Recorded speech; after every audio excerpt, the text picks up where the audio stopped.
Salut, c'est Corsair, bienvenue sur ma chaîne. Aujourd'hui je vous parle bande dessinée avec Capitaine Albator, les mémoires de l'Arcadia. La série de 3 volumes est écrite par Jérôme Halquier d'après l'œuvre de Leiji Matsumoto et s'inscrit en droite ligne du dessin animé Albator 78. En l'an de grâce 2977, la Terre est menacée d'invasion par Sylvidra et ses Sylvidres. Ces êtres humanoïdes à l'apparence féminine qui sont en réalité des végétaux qui ne cherchent qu'à coloniser la planète bleue afin de survivre suite à la destruction de leur planète natale. Le gouvernement corrompu de la Terre ne voit rien venir et le seul espoir de l'humanité reste Albator qui avec son équipage à bord de l'Arcadia fera tout pour défendre l'humanité et sa liberté. Jérôme Halquier nous propose ici une histoire sur 3 volumes qui relate les nouvelles aventures d'Albator dans ce contexte. Une nouvelle menace s'abat sur la Terre et il devra y faire face courageusement avec son cœur et son honneur afin de permettre à la fille de son ami créateur de l'Atlantis de vivre en paix sur la planète bleue. Les couvertures sont magnifiques. Albator sur son trône, l'Atlantis voguant derrière lui. Juste magnifique pour le premier volume. Le deuxième tome, Albator, l'Atlantis, en plein combat. Voilà, ça invite vraiment. Et le dernier tome, le capitaine Corsair partant au combat, l'Atlantis derrière lui, son vaisseau le couvrant. L'iconographie est parfaitement respectée. Et on va voir voilà, l'intérieur, la page de garde. Alors, chaque volume a une page de garde vraiment soignée. Et ça augure que voilà, de superbes dessins. Franchement, c'est juste magnifique. La façon dont la bande dessinée est illustrée. On retrouve bien sûr tout l'équipage du capitaine Corsair, prêt au combat, prêt à défendre la Terre. Alors je ne peux pas vous montrer trop de pages, sinon ça va dévoiler beaucoup trop l'intrigue.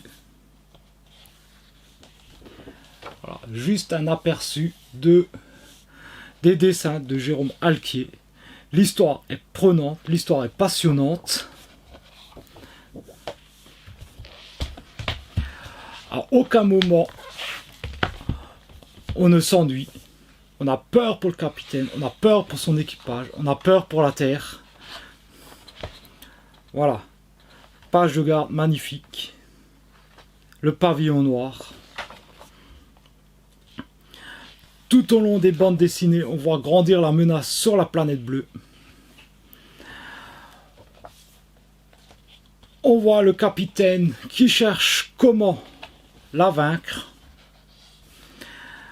Des beaux combats épiques, dignes d'un corsaire.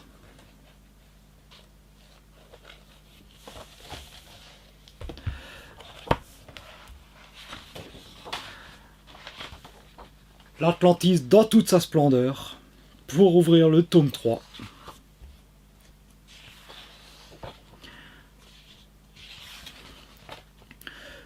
De superbes illustrations servies par des textes faciles à lire, faciles à comprendre.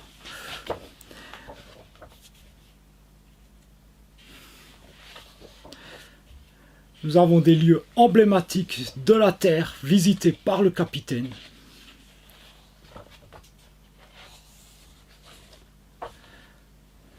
Du combat.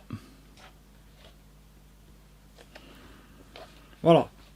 Tout ce qui fait les aventures d'Albator se retrouve dans cette série. Franchement, c'est très agréable à lire. Les dessins sont vraiment bien faits. L'histoire est prenante, passionnante.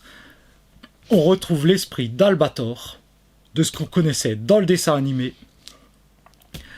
Je peux que vous recommander cette série de 3 volumes. Ça vaut dans les 36-37 € environ. Ça se lit très facilement. Ça fait passer les longues soirées d'hiver. Et ça vaut vraiment, vraiment le coup. Hein. Oh, je suis peut-être pas 100% objectif. Hein. Voilà, je pense que maintenant vous savez d'où vient mon pseudo. Hein.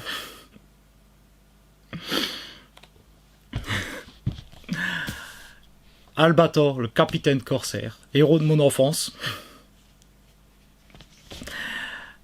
J'ai vu ça, j'ai craqué. Hein. Alors, comme d'hab, hein, si la vidéo vous a plu, vous me laissez un petit pouce bleu. Pour ceux qui découvrent la chaîne et qui veulent voir d'autres vidéos, pensez à vous abonner. En commentaire, dites-moi si vous êtes intéressé par cette série de 3 bandes dessinées. Et moi je vous dis rendez-vous bientôt pour une nouvelle vidéo. Allez, ciao!